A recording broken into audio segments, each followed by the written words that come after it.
لوگوں کے سامنے کرنے سے ڈرتا ہے۔ کیا عجب معاملہ ہے کہ وہ گناہ وہ اللہ کے سامنے کرنے سے نہیں ڈرتا۔ یہ انسان کی کتنی کم عقلی اور کم فہمی کی دلیل ہے کہ کل قیامت کے دن لاکھوں کروڑوں انسانوں کے سامنے اس کے اعمال کو ظاہر تو اللہ کر دے گا، تو جو کام آج لوگوں سے چھپا کے کر رہا ہے اللہ اگر چاہے گا اس کو کل لوگوں کے سامنے ظاہر بھی کر دے گا۔ لیکن حقیقت بات یہ ہے اللہ تعالیٰ ان لوگوں کے گناہوں پہ پردہ ڈال دے گا جو لوگ تنہائی میں اللہ رب العزت سے ڈرتے ہوں گے۔ اصل میں گناہوں کا پردہ انہی لوگوں کا ہے جنہوں نے اپنی تنہائی کو اسی طرح پکیدہ بنایا جس طرح انہوں نے اپنی معاشرت کو پکیدہ بنایا۔ حضرت عبداللہ ابن عمر ایک مرتبہ ایک وادی میں تھے، وہاں پہ ایک چرواہا بکریاں چرا رہا تھا۔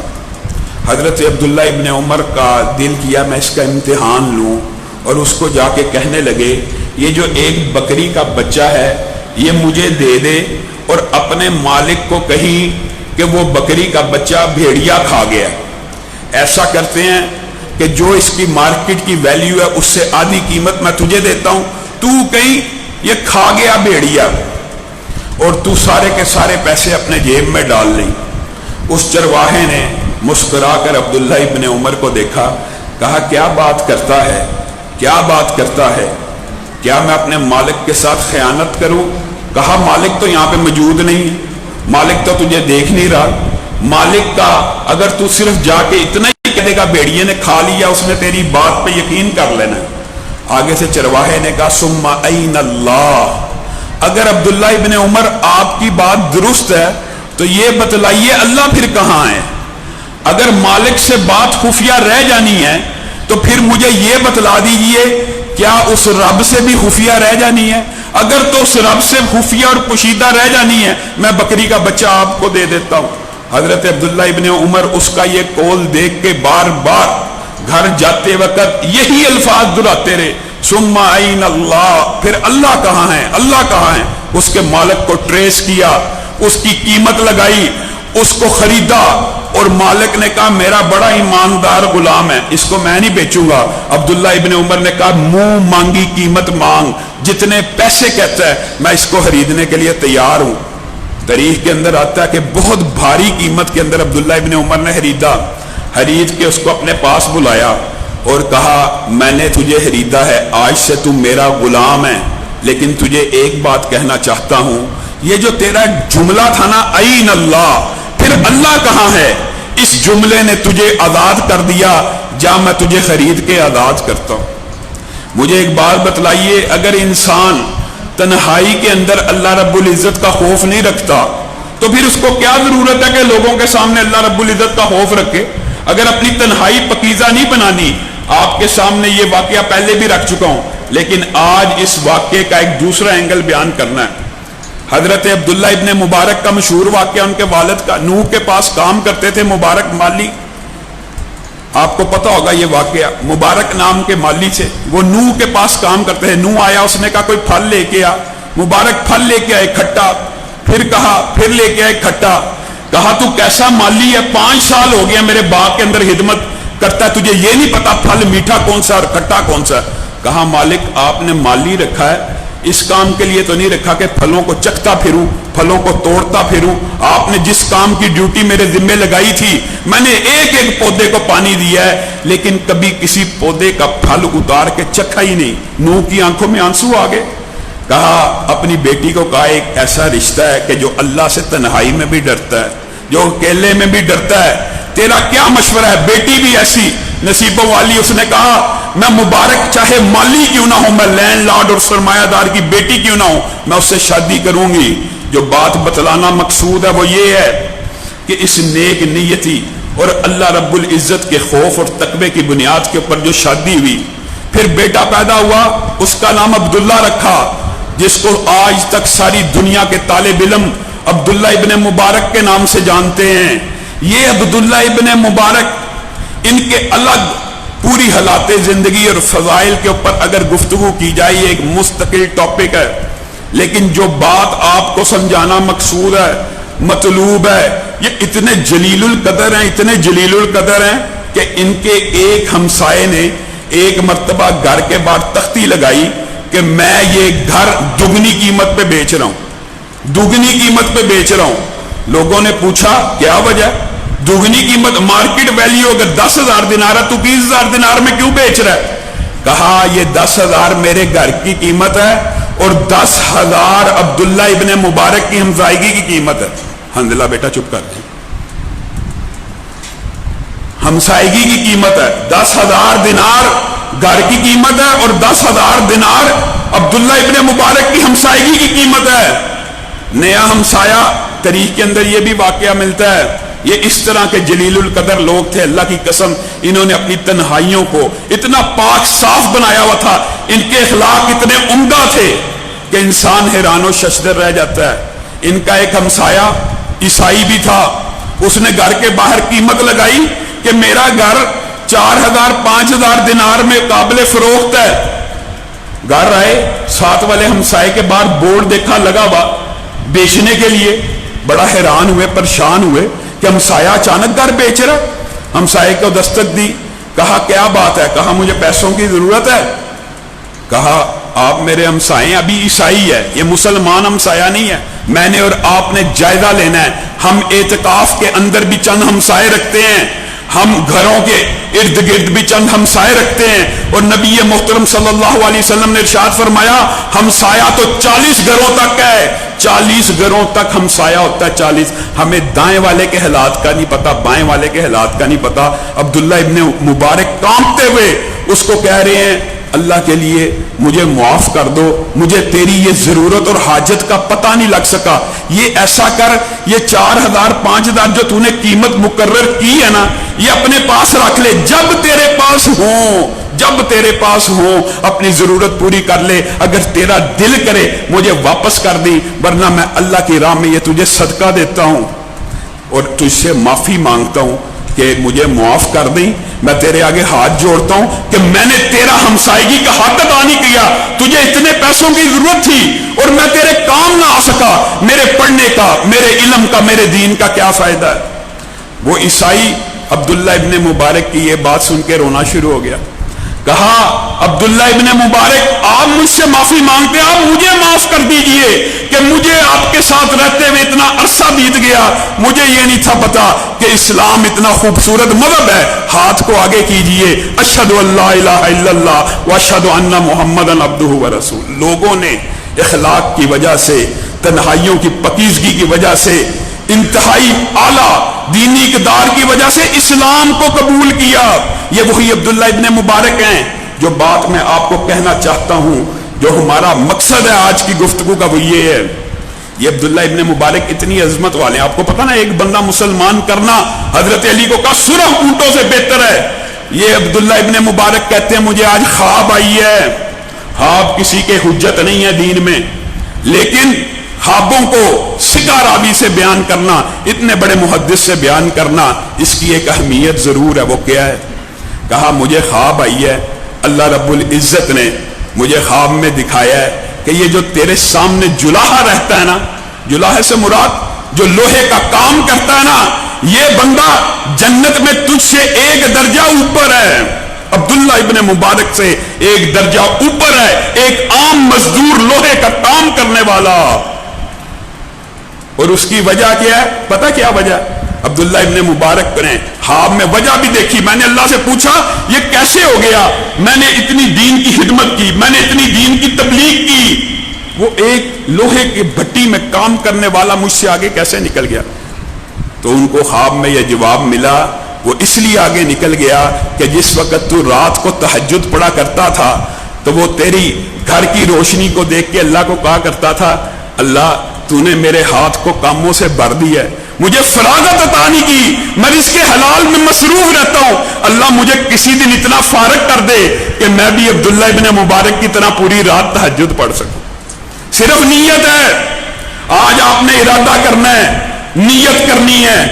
ضروریات زندگی، مصروفیات زندگی کی وجہ سے کئی مرتبہ انسان نیکیوں کے پیچھے نہیں دوڑ رہا ہوتا، لیکن ارادہ تو کرے، لیکن ہمت تو باندھے اللہ اگر تو مجھے کاروبار زندگی سے فراغت عطا کرے گا، اللہ میں ارادہ کرتا ہوں میں فلاں نیک آدمی کی طرح عبادت کروں گا. اسی لیے نبی کریم صلی اللہ علیہ وسلم نے ارشاد فرمایا دو بندوں کے اوپر رشک کرنا جائز ہے, رشک کرنا جائز ہے. ایک وہ جس کو اللہ نے دین اور قرآن کا علم دیا ہو اور وہ اس کے ذریعے لوگوں کے دلوں کو منور کرتا ہو اور خود بھی اس کے اوپر عمل کرتا ہو, اس کو کثرت سے پڑھتا ہو. کوئی بندہ نہیں نہ پڑھ رہا, وہ اللہ سے یہ خواہش کر سکتا ہے, اس کے اوپر رشک کر سکتا ہے, حسد نہیں رشک کر سکتا ہے کہ اللہ تو نے اس کو کتنا عمدہ قرآن کا علم اور قرآن کا قاری بنایا, اگر مجھے بھی مہلت ملی میں اس طرح کروں گا. اور دوسرا جو انفاق فی سبیل اللہ کرتا ہے, اللہ رب العزت کی بارگاہ میں خرچ کرتا ہے آندھی سے طوفان سے بھی زیادہ تیز رفتاری سے, اس کے بارے میں رشک کیا جا سکتا ہے. لیکن نیت کیا ہونی چاہیے؟ نیتوں کی اصلاح کرنی ہے.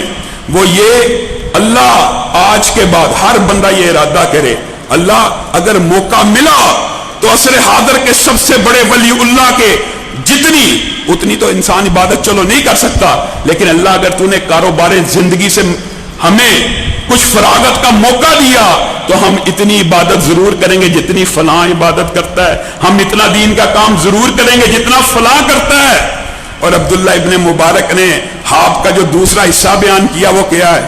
نفلی عبادت نہیں تھا کرتا, لوہے کا کام کرنے والا نفلی عبادت نہیں کر رہا, نہ تہجد عبداللہ ابن مبارک جتنی پڑھ رہا ہے, نہ دین کی تبلیغ کر رہا ہے, نہ ہزاروں محدثین پیدا کیے ہیں. کرتا کیا تھا؟ بھائیو فرائض کے اوپر کوئی کمپرومائز نہیں ہے, میری بہنوں بیٹیوں فرائض کے اوپر کوئی کمپرومائز نہیں ہے. ان کی خواب کا دوسرا لفظ پتہ کیا ہے؟ جب وہ ہتھوڑا اٹھاتا تھا, اگر ہتھوڑا کمر کے پیچھے بھی ہوتا تھا نا, کمر کے پیچھے ایسے, تو اگر اذان کی آواز آئی ہے نا اللہ اکبر, تو اس نے ہتھوڑا سامنے پڑے ہوئے لوہے پہ نہیں مارنا بلکہ اللہ اکبر کی آواز سن کے ہتھوڑے کو ہاتھ سے چھوڑ دینا ہے. ہتھوڑا پیچھے گرتا تھا, قدم مسجد کی طرف اٹھ جاتا تھا. آج آپ یہاں پہ آئے ہیں, اعتکاف بھی کر رہے ہیں, مساجد کو آباد بھی کر رہے ہیں, لیکن غور کیجئے رمضان گزر جائے گا, مساجد اس طرح آباد نہیں رہیں گی. کیا فرائض ساقط ہو جاتے ہیں؟ کیا رمضان کے علاوہ 5 نمازوں کی جو فرضیت ہے وہ ختم ہو جاتی ہے؟ اور میرے بھائیوں, ایک طرف تنہائیوں کو پاک صاف بنانا ہے, دوسری طرف فرائض کے اندر عمر بر غفلت نہیں کرنی, عمر بر غفلت نہیں کرنی. وَاعْبُدْ رَبَّكَ حَتَّى يَأْتِيَكَ الْيَقِينُ. صرف اسی دنیا کے اندر رہتے ہوئے, صرف اسی دنیا کے اندر اللہ نے مجھے اور آپ کو اور نبی کریم کو حکم دیا وَاعْبُدْ رَبَّكَ حَتَّى يَأْتِيَكَ الْيَقِينُ, کہ پیارے حبیب آپ کی زندگی کی مشکلات میرے امتیوں, میرے ماننے والوں, اور اللہ بھی کہہ رہا ہے میرے بندو تمہارے اوپر سختی, مشکلات اور عبادت صرف کب تک ہے؟ موت کی گھڑی تک. اس کے بعد چین ہی چین ہے, اس کے بعد امن ہی امن ہے, اس کے بعد سکون ہی سکون ہے. لیکن یہ چین اور امن بہت بڑے بڑے گناہوں کو ترک کر کے حاصل ہوگا.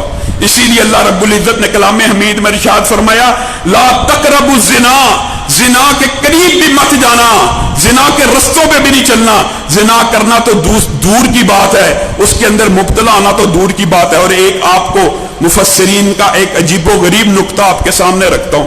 مفسرین نے کہا شرک کے ساتھ اللہ رب العزت نے کلام حمید میں خالدین, خالدن, مخلدن, یخلد کا لفظ آیا ہے, ہمیشگی کا لفظ شرک کے ساتھ آیا, بندہ مومن کے قتل کے ساتھ آیا ہے, اور تیسرا جس گناہ کے ساتھ ہمیشگی, دوام اور لمبے عرصے کا ذکر آیا وہ زنا کا. صرف ان 3 گناہوں کے بعد خالدن, مخلدن یا یخلد کا لفظ اگر 3 گناہوں کے بعد آیا ہے تو وہ یہ 3 کبیرہ بہت بڑے گناہ. ایک شرک کرنا جس کے بارے میں آپ کو پتا ہے, دوسرا بندہ مومن کو قتل کر دینا جو ایمان والا ہو, جو کلمہ گو, اور تیسرا کوئی مسلمان بیٹا اور بیٹی آپس میں برائی میں مبتلا ہو جائے, نعوذ باللہ. نبی کریم صلی اللہ علیہ وسلم نے ارشاد فرمایا کوئی بندہ مومن جس وقت زنا کر رہا ہوتا ہے یا عورت جس وقت زنا کر رہی ہوتی ہے, ان کا ایمان جسم سے مکمل طور پہ نکل جاتا ہے, ان کے دل میں رائی برابر ایمان نہیں رہتا, وہ قمیص کی طرح ان کے سر کے اوپر آ کے کھڑا ہو جاتا ہے جس وقت وہ برائی میں مبتلا ہوتے ہیں. خدا نہ خواستہ اس عالم میں اگر موت آ جائے تو حالت کفر میں ہی آ گئی ہے, بے ایمانی کی حالت میں آ گئی ہے, اور جس وقت وہ اس عمل سے فارغ ہوتا ہے تو ایمان کا جتنا نقصان ہونا ہوتا ہے اتنا نقصان ہو جانے کے بعد ایمان واپس آ جاتا ہے. اور یہ بات حدیث سے ثابت ہے. ہمارے بعد بھائی اس بات کے اوپر بھی بلا وجہ انکار کرتے ہیں جی ایمان بڑھتا نہیں، ایمان کم نہیں ہوتا. یہ تو قرآن پاک کے اندر موجود ہے کہ بعد اللہ کی آیات کو سن کے لوگوں کا، مومنوں کا ایمان بڑھ جاتا ہے، اور بعض دفعہ ایمانی کیفیت آپ خود دیکھ لیں. رمضان میں ایمانی کیفیت بڑی ہوتی ہے، غیر رمضان ایمانی کیفیت کمزور ہوتی ہے. جس وقت انسان اللہ کی حدود کو پامال کر رہا ہوتا ہے اس کا ایمان صفر ہو جاتا ہے، قمیص کی شکل میں اس کے جسم سے باہر نکل جاتا ہے. نبی کریم صلی اللہ علیہ وسلم نے معراج کی رات کے اندر اس عمل بد میں مبتلا لوگوں کا جو احوال بیان کیا وہ اتنا سنگین ہے، اگر ان کی تفاصیل بیان کی جائیں انسان کے رونگٹے کھڑے ہو جائیں. لیکن صرف دو باتیں جو نبی کریم صلی اللہ علیہ وسلم کی صحیح حدیث سے ثابت آپ کے سامنے رکھوں گا. خدا نہ خواستہ جو بھائی، جو بیٹا، جو عورت، جو مرد اس عمل میں مبتلا رہے ہیں اور انہوں نے مرنے سے پہلے توبہ نہیں کی، نبی کریم صلی اللہ علیہ وسلم نے ان کے معراج کے اندر دو منظر کھینچے. پہلا منظر، ایک بہت بڑا تنور ہوگا، اس تندور کے اندر برہنہ مرد اور عورتیں ہوں گی، اس کے نیچے آگ لگی ہوگی، اور جب آگ ان مرد اور عورتوں کو اوپر لے کے جائے گی وہ تندور کے قریب پہنچے گے کہ باہر نکل ہی آئیں، آگ کے شعلے کم کر دیے جائیں گے، وہ پھر تہ میں گر جائیں گے جو بڑا گہرا ہوگا، پھر آگ بڑکے گی، پھر اس کو کم کیا جائے گا، پھر آگ بڑکے گی، پھر کم کیا جائے گا. نبی کریم صلی اللہ علیہ وسلم اس منظر کی ہولناکی بیان کر رہے ہیں اور کہہ رہے ہیں کہ جہنم کا اپنا عذاب بھی اتنا شدید تھا، پھر اس کے اندر آگ کا تندور، پھر اس کے اندر یہ معاملہ، میں لرز کے رہ گیا. میں نے کہا یہ کون لوگ ہیں میری امت کے جن کو اتنا سخت عذاب ہو رہا ہے، نعوذ باللہ. تو مجھے بتلایا گیا یہ وہ لڑکے اور لڑکیاں، یہ وہ مرد اور عورتیں ہیں کہ جو آپس میں رضامندی سے تنہائی میں ملتے تھے تو برائی کا ارتکاب کر لیتے تھے. اور یہ جو محدثین نے اس حدیث کے نیچے باب لکھے ہیں نا، وہ یہ بھی لکھے ہیں کہ یہ تندور کا جو عذاب ہے اس طرح دینا یہ ان کے حسب حال ہے، اس وجہ سے کہ وہ زندگی میں تنہائی چاہتے تھے. اللہ نے جہنم کے اندر ان کو علیحدہ تنہا کر کے عذاب دینا شروع کر دیا. وہ برائی میں نچلے اعضاء کی طرف سے مبتلا ہوتے تھے، اللہ رب العزت نے آگ کو نیچے کی طرف سے ان کو جلایا. خیر محدثین کے یہ جو ابواب ہوتے ہیں ان کے اندر بڑی فکر اور عبرت کی باتیں ہوتی ہیں. اور جو دوسرا عذاب اس برائی کے اندر مبتلا ہونے والوں کے لیے، نبی کریم صلی اللہ علیہ وسلم نے کہا میں نے جہنم کے اندر اتنے پھولے ہوئے لوگ کوئی نہیں تھے دیکھے جتنے میں نے ایک خود میں، ایک جہنم کے کنارے میں دیکھے. دنیا کے اندر کوئی چیز ان سے بڑی اور موٹی نہیں. مراد یہ کہ ہاتھی جتنا جسم بھی ہو یا جو بھی بڑی سے بڑی چیز آپ دنیا میں دیکھ چکے ہیں اس سے زیادہ پھولا ہوا جسم مردوں اور عورتوں کا. اور جب مجھے اس کے قریب سے گزارا گیا تو اس کے اندر سے مراحیض کی بدبو آ رہی تھی. مراحیض ایسے واش رومز کو کہتے ہیں جن کو دھوئے ہوئے ایک عرصہ بیت جائے اور ان کے اندر گندگی پڑی ہوئی ہو. نبی کریم صلی اللہ علیہ وسلم نے کہا ان کی شکلیں بدصورت، ان کا منظر کری، ان کے جسموں سے بدبو آ رہی ہے. میں نے پوچھا یہ کون لوگ ہیں؟ کہا یہ بھی وہی ہیں جو بازاروں کے اندر، گلیوں کے اندر اپنی طرف سے بڑی خوشبو لگا کے نکلتے ہیں. آج آپ دیکھ لیجئے چاند رات قریب آنے والی ہے، لبرٹی سے لے کے ڈیفنس تک، ڈیفنس سے لے کے جتنی مارکیٹیں ہیں وہاں پہ خوشبوئیں لگا کے نوجوان لڑکے خوشبوئیں لگا کے، عورتیں بچیاں کس لیے نکلیں گی؟ تاکہ لوگ ہماری طرف مائل ہو سکے. مرد بھی اس لیے نکلتے ہیں خوشبوئیں لگا کے، شیو کروا کے، تاکہ لڑکیاں ہماری طرف اٹریکٹ ہوں. ان کو بھی عذاب ان کا حسب حال مل رہا ہے. یہ دنیا میں خوشبو کو پسند کرتے تھے، اللہ نے جسموں میں ایسی بدبو ڈالی ہے کہ غسل خانوں اور باتھ روموں کی بدبو بھی اس کا مقابلہ نہیں کر سکتے. اور یہ بڑے اکڑ کے چلتے تھے، بڑا پھول کے، بڑی خوشی سے نکلتے تھے. اس لیے اس عذاب کے اندر ان کے جسموں کو اسی طرح پھلا دیا گیا ہے جس طرح یہ دنیا میں خوشبوئیں لگا کے پھول کے نکلتے تھے. اللہ نے عذاب کے اندر بھی یہی شدت کو پیدا کیا. اسی لیے نبی کریم صلی اللہ علیہ وسلم نے میرے بھائیوں، میری بیٹیوں یہ بات کی، جو مجھے